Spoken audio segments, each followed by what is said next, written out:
Today, we are undertaking a deep dive into a concept that is often just relegated to the spiritual realm, Right.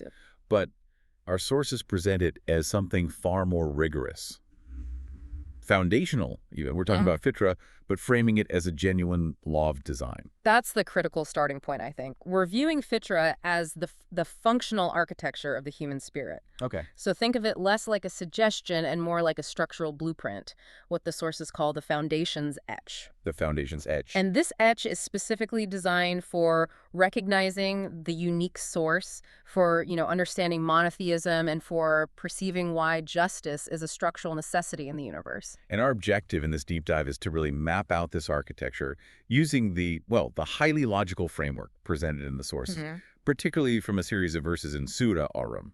The profound implication here for you, for the listener, is this.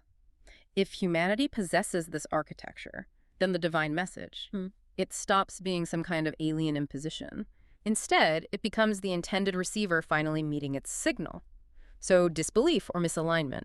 It shifts from being just a different philosophical choice to being a functional deviation. That is distortion. A distortion of the original design. It's like using a really complex piece of software completely against its own operating manual. Okay, let's unpack this then. Let's start with that structural grounding.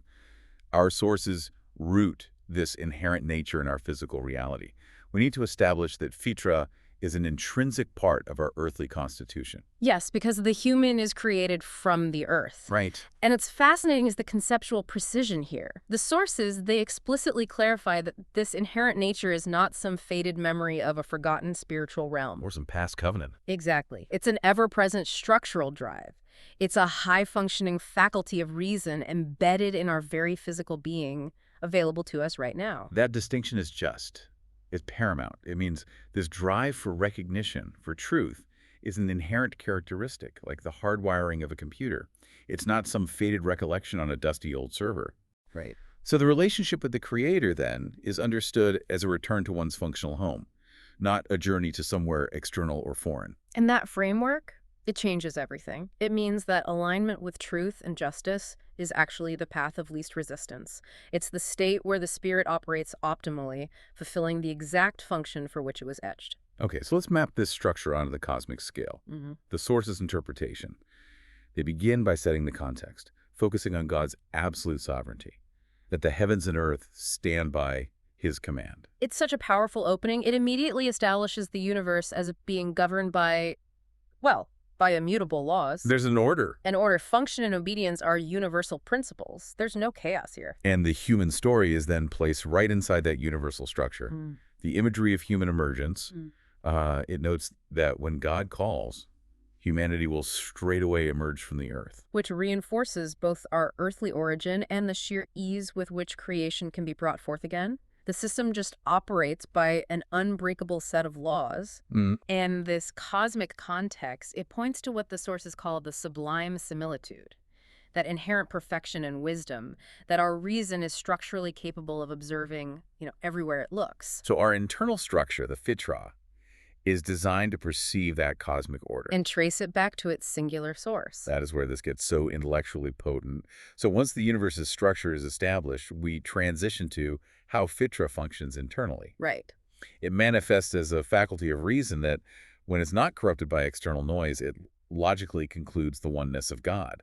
This rational engagement is defined as the primary safeguard of the spirit. Which immediately raises the challenge, doesn't it? If the spirit has this built-in safeguarding mechanism, pure reason, then how and why does deviation happen on such a massive institutional scale? And the text answers this using just a masterful sociological analogy. It asks humans if they would elevate their own subordinates, their employees, say. Or even just recipients of their provision. Right. Would you elevate them to be equal partners in your own wealth and authority? And the answer is obviously no. I mean, no rational person would willingly undermine their own status as the provider, the owner, by giving equal authority to their own creation. The analogy is devastatingly simple.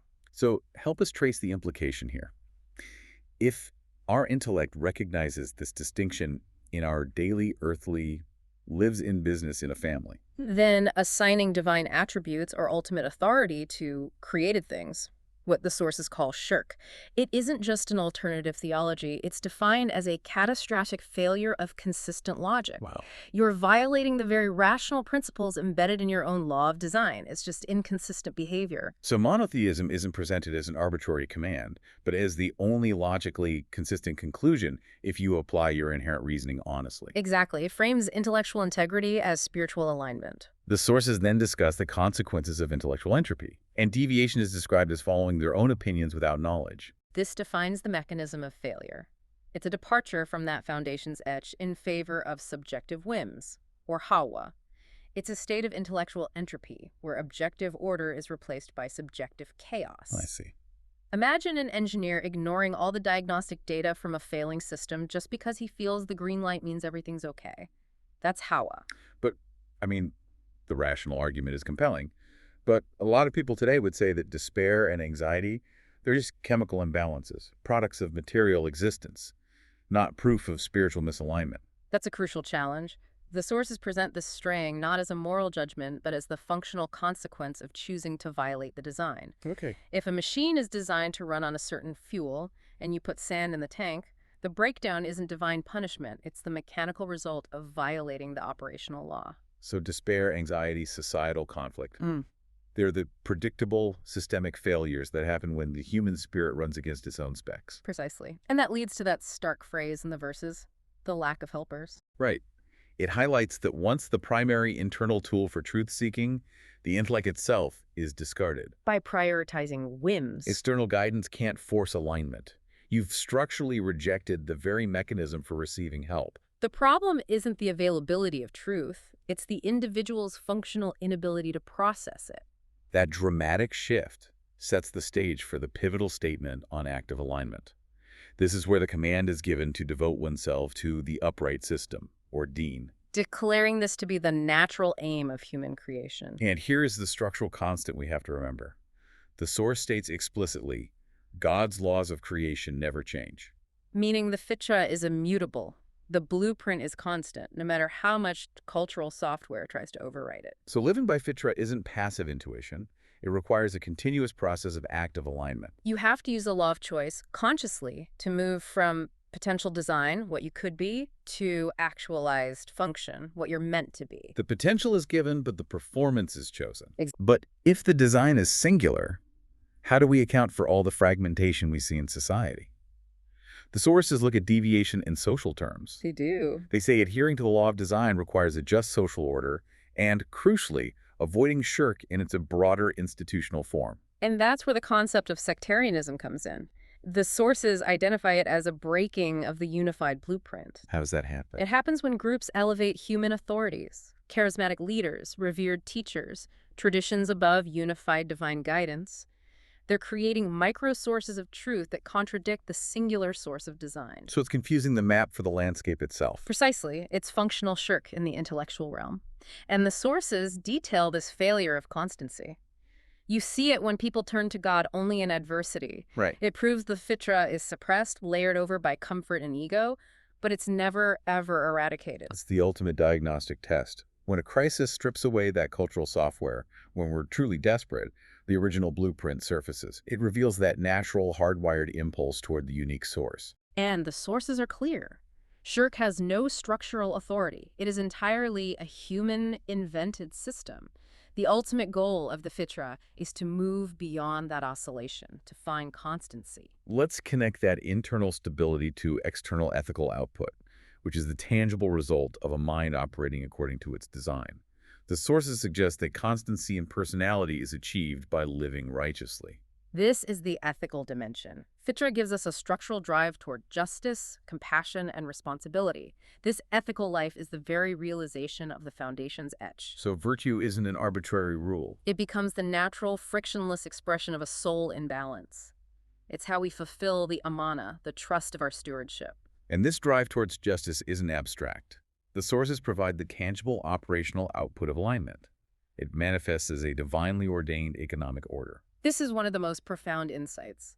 A society aligned with its Fitrah must recognize the rightful share of the vulnerable. They are specific. They mention the needy, the miskeen. The one whose business is stalled or who lost their job. Yes, the homeless son of the street, the needy traveler. The Wabin is Sabil.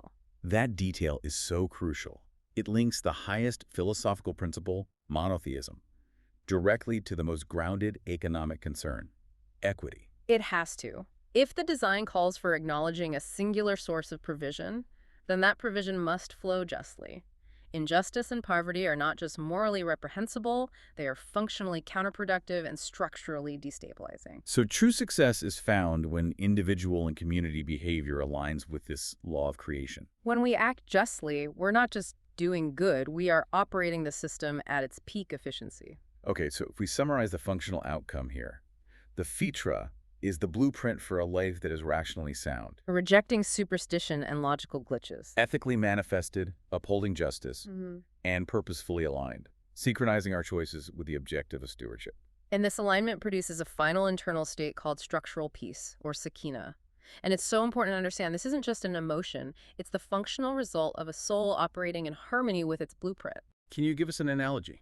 Think of when you finally organize a chaotic, overloaded hard drive, and the system suddenly runs without that whirring noise of searching, that quiet efficiency, that sakina.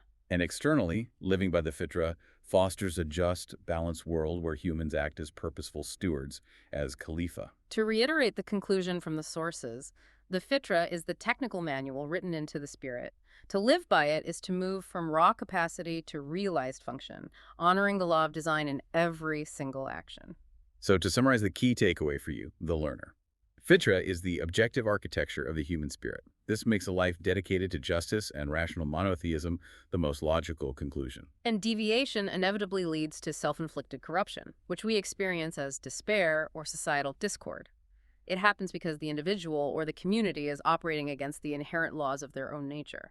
Connecting this to the bigger picture then, this concept provides a powerful rational framework for diagnosing functional failure, whether that's in an individual spirit or in the social and economic order. Which really raises an important question for you to consider.